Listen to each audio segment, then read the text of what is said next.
and the National Safety Council present Coaching the Emergency Vehicle Operator II Ambulance. CEV0 II Ambulance is an update of the original course developed in 1991, which received high praise and wide acceptance from professionals throughout the country in the field of emergency care. This new version reflects valuable feedback from both instructors and participants who used the original program, and the developers would like to thank all those who took the time to offer their input. In CEV0 II, as in the original program, participants play an active role throughout. Using your own driving experience and new information you learn from this video, you will analyze and apply safe driving concepts and techniques to various driving situations presented in your response books. You also get the chance to express and discuss your opinions with other class participants. In this course, the term ambulance is used to describe an emergency vehicle in which patient care is provided or individuals are transported. As the ambulance operator, your exact duties and responsibilities may vary depending on the policies and operating procedures of your organization. However, one responsibility remains constant for all ambulance operators. At all times, you must operate the ambulance in a safe and legal manner without undue delay. To meet that goal, your duties start well before any actual transport begins. First, you must be familiar with the characteristics of the vehicle or vehicles you will be driving. As you are aware, because of the size and weight of ambulances, they handle quite differently than a personal vehicle. They also have different blind spots than standard vans and cars. Some rescue vehicles have air brakes that may require a longer stopping distance than those with hydraulic brakes. This is caused by the delay as the air pressure engages the brakes. Some ambulances are so extensively modified with emergency medical equipment that extra suspension must be added to one side to compensate for an uneven weight distribution. In fact, ambulances are better designed for patient care than for driving. Familiarize yourself with the locations of the blind spots for the type of ambulance you will be operating. They can vary from vehicle to vehicle. Here, the car is in the left blind spot of this ambulance. If you just glanced quickly in your big left mirror, you would miss the vehicle, even if your mirrors were adjusted properly. The vehicle is visible in the small convex mirror, but your view is distorted, and vehicles are actually closer than they appear in the mirror. But watch what happens when this operator leans a bit in his seat. Now the operator can see the vehicle. The simple technique of leaning slightly in your seat gives you a much broader view. Now there is a vehicle in your right blind spot. Again, you can use your convex mirror to spot the vehicle as long as you remember that the convex mirror distorts your view and vehicles are actually closer than they appear in the mirror. By leaning in your seat, you're able to increase your sight angle and just pick up the rear edge of the car in the big mirror. As the operator, you are also responsible for the safety of all your passengers, including the crew. Make sure that everyone is buckled in, except in situations where patient care prohibits the use of safety belts. If family members or friends of the patient are permitted to ride in the ambulance, they should be belted in, preferably in the passenger seat. If they are allowed to ride in the back to comfort or calm the patient, they should be belted in as well. In their distress, they may forget about safety belts. It's your responsibility to ensure that everyone is belted in. Also, since the steps of your vehicle are higher than most personal vehicles, if possible, assist passengers in and out. And when you get behind the wheel, always buckle up before moving. Never drive any vehicle, including your ambulance, while putting on or adjusting your safety belt. Since most ambulances will be driven by more than one operator, be sure to adjust the seat and mirrors for your own maximum visibility and comfort. Don't wait until you are on the road. Vehicle inspection. As an emergency medical professional, you know the importance of regular health checkups and preventive care.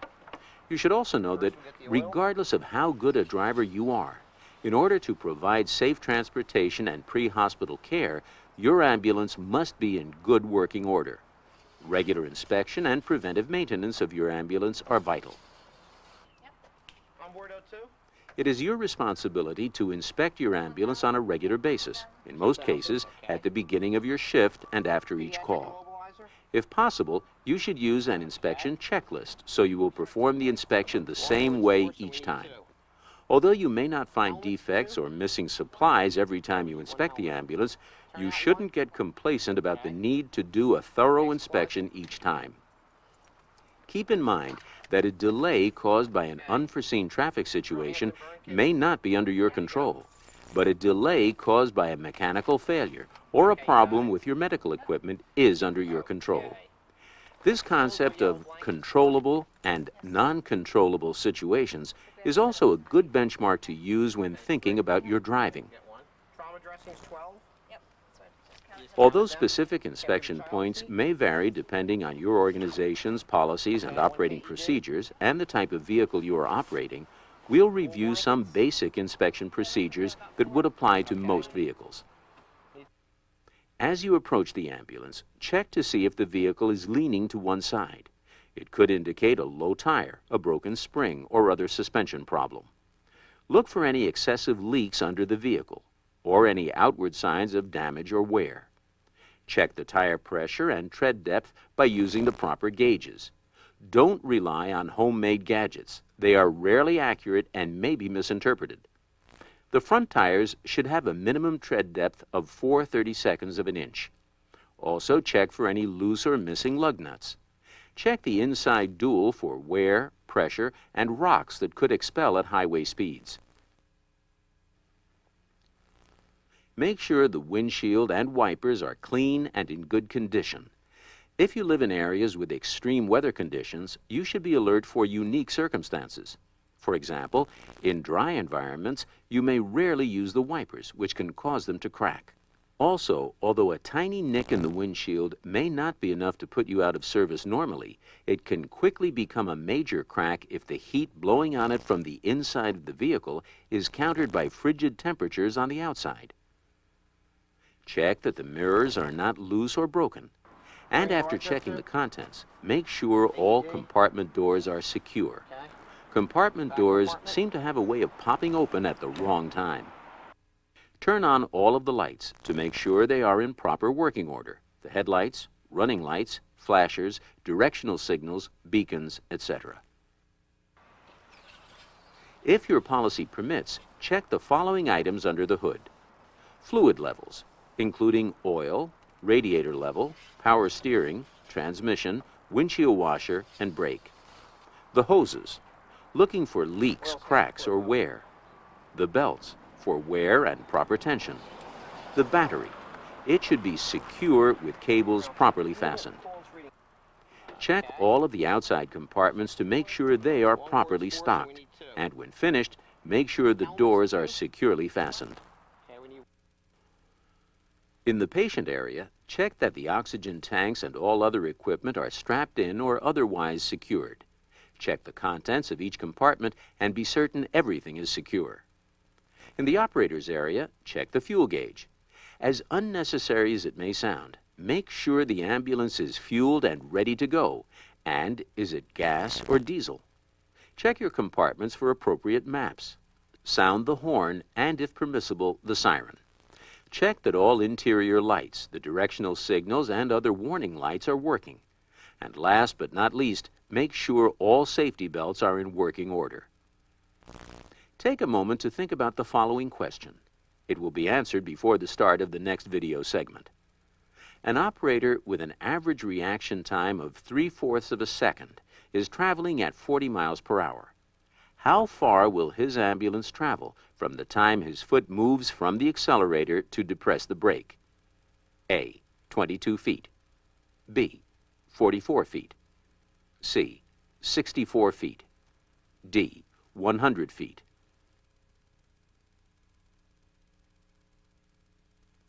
Stop video.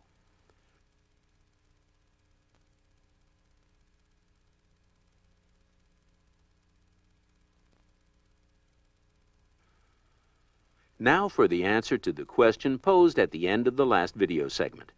Based on a 3/4 of a second reaction time, the ambulance would travel 44 feet before the operator applies the brake. cushion of safety. Your safety and that of the crew and your patients depends on your ability to identify potential hazards and respond to them safely. An important driving technique that can help you accomplish this is maintaining a cushion of safety around your ambulance. This means trying to keep the area around you free of other vehicles and pedestrians as much as possible. This safe driving technique should be used in all driving environments: city, suburban, highway, and rural. Anytime another vehicle or a pedestrian enters your cushion of safety, you should ask yourself, what would I do if? What would I do if the vehicle on my left were to cut me off to get into the center lane? You should carefully think out your response. Depending on the situation, the action could be to steer out of the way of a potential hazard. But you must first know if your escape path is clear. Is there a vehicle coming up on me in the right lane? Another answer could be to slow down. But if you did, do you have a tailgater? And if so, could that driver behind you react quickly enough? You should always know what's going on around your ambulance, especially within your cushion of safety. Let's look at the various components of your cushion of safety. First is the area to the front of your vehicle, which driver safety specialists identify as the most important part of your cushion. This is the space over which you have the most control. As a general rule, in ideal conditions with dry pavement, you should try to stay at least 4 seconds behind any vehicle directly ahead when traveling under 40 miles per hour. At 40 miles per hour or more, you should maintain a 5-second following distance. To check your following distance while on a non-emergency run, pick out a stationary object, such as the overpass. As the vehicle ahead goes under the overpass, begin counting.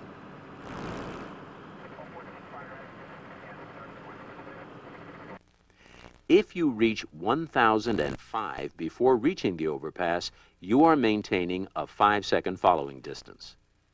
You may be thinking 5 seconds is way too much, but you will probably change your mind when you understand how your total stopping distance is calculated. Your total stopping distance is determined by 4 major factors. The first is perception distance, the distance your ambulance travels from the time you spot a problem until you recognize the problem as a hazard requiring your action.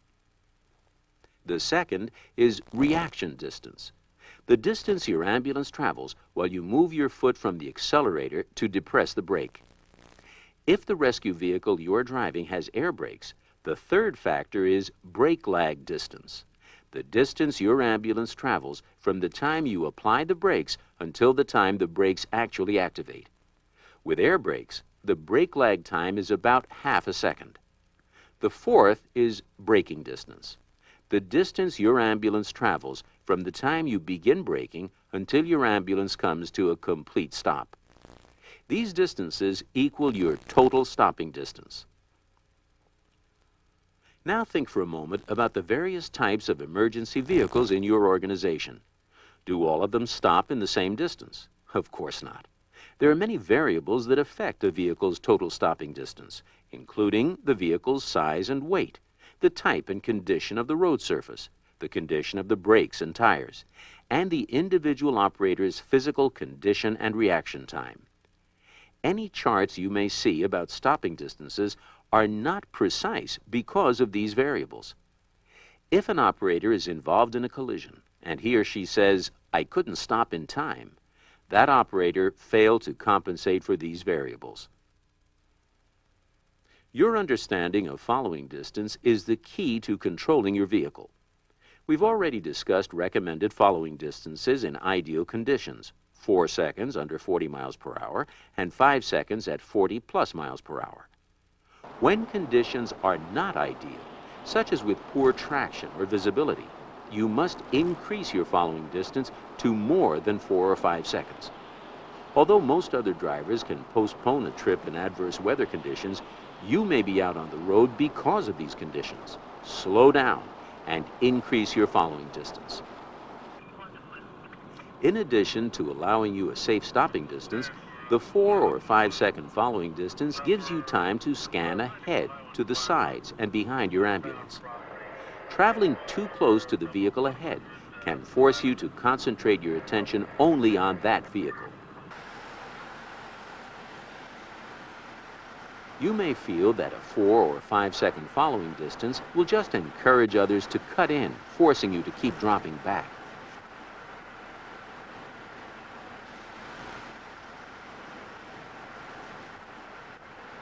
However, drivers who cut in are usually in such a hurry that they cut right back out.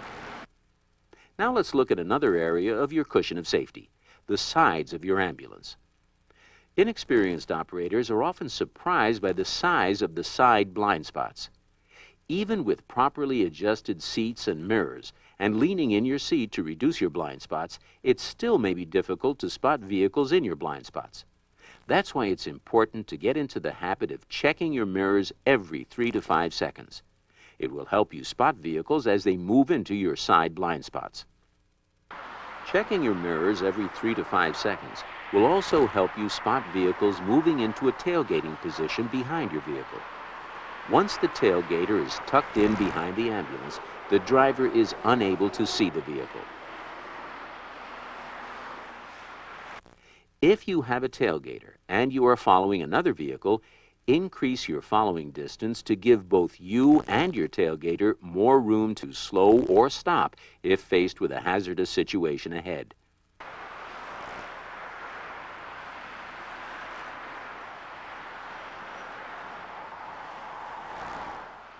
Don't forget, there is another car tucked in behind this ambulance. The driver would only know this if he had been checking his mirrors every 3 to 5 seconds.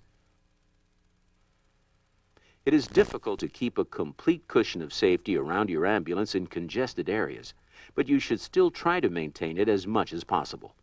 A 5-second minimum following distance will give you the breathing room you need to scan in all directions for potential problems. Average reaction time is estimated to be 3/4 of a second, but it varies depending on your age, your health, how much sleep you've had, the time of day, etc. Using 3/4 of a second as reaction time, if you were traveling at a relatively low speed of 30 miles per hour, your ambulance would travel 33 feet before you even hit the brakes. One technique to reduce your reaction time is to cover the brake, not braking, but placing your foot over the brake. When you see a potential hazard, don't wait until it develops. Cover the brake to reduce your reaction distance.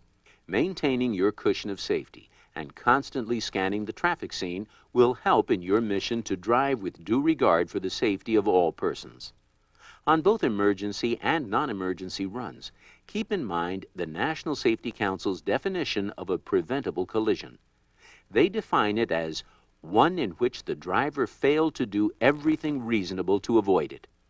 This concept implies that you should do everything within your control to prevent a collision, even if another driver's actions are inappropriate and the potential collision would not legally be considered your fault. Take a moment to think about the following question. It will be answered before the start of the next video segment. When approaching a jaywalker, a pedestrian not in a designated crosswalk, it is recommended that you stop and wave the jaywalker across the street. True? False? Stop video.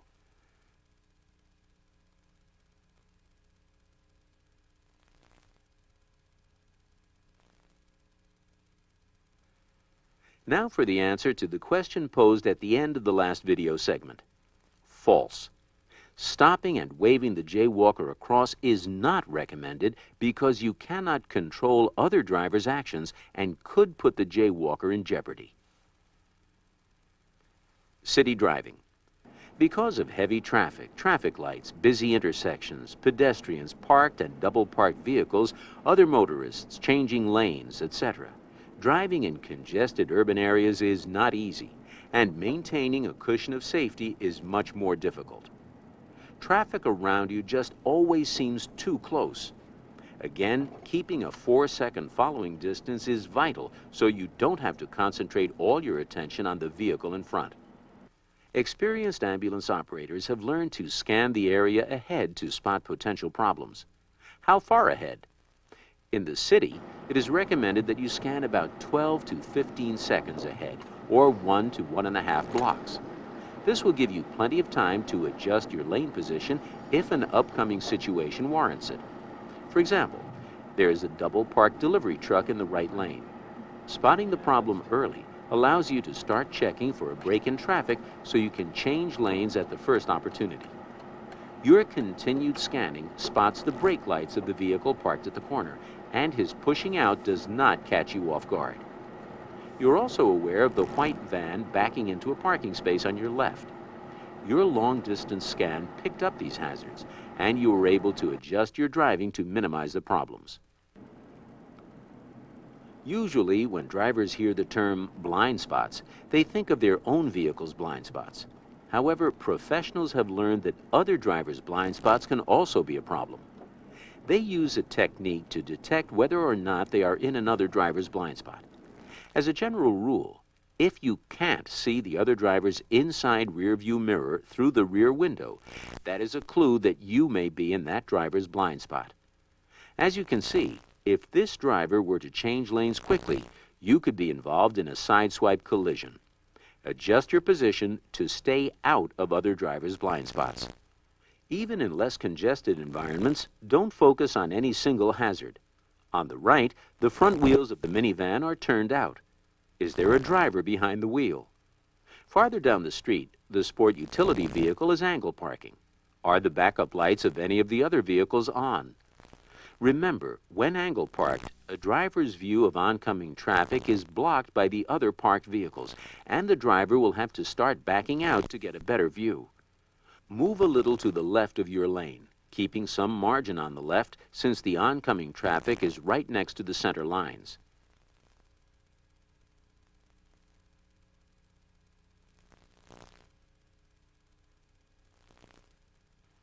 Did you spot the backup lights of the red car inching out of the parking space so the driver can get a better view of oncoming traffic? But don't focus on only one hazard. Are there other parked cars starting to back out? Did you notice the oncoming driver on your left who suddenly stopped? Why did he stop? Never allow your scan to fixate. There can be multiple hazards in any environment. Regarding jaywalkers, on non-emergency runs, you may be tempted to stop and wave a jaywalker across in front of you. Don't do it. You can't control the actions of other drivers approaching from both directions. Because of the size of your vehicle, drivers behind you may not realize why you have slowed or stopped and may decide to pass you right into the path of the jaywalker. Stopping to wave jaywalkers across the street is not only a potentially dangerous act, it is also one that can get an operator involved in a liability situation. As you enter a block, check the status of the traffic light ahead. This will help you scan and plan for potential problems at the upcoming intersection. If the light is green when you enter the block, anticipate that it may change by the time you get there, and move your foot over the brake to slow your vehicle. By scanning ahead to the light, you will have a clue about when the light might change. If the light turns red, you can avoid sudden braking by slowing gradually, well before the crosswalk. When stopping at an intersection, stop before the stop line. However, if you find that you have stopped beyond the stop line, don't back up. A pedestrian may be crossing behind your vehicle, or a car may have stopped in your rear blind spot. If you stop behind another vehicle, stop far enough back so you can see the other vehicle's rear tires and a little pavement. In this position, you would have room to move around the vehicle if necessary without backing up. Let's look at this situation. As you approach the intersection, you spot a parked vehicle's backup lights come on.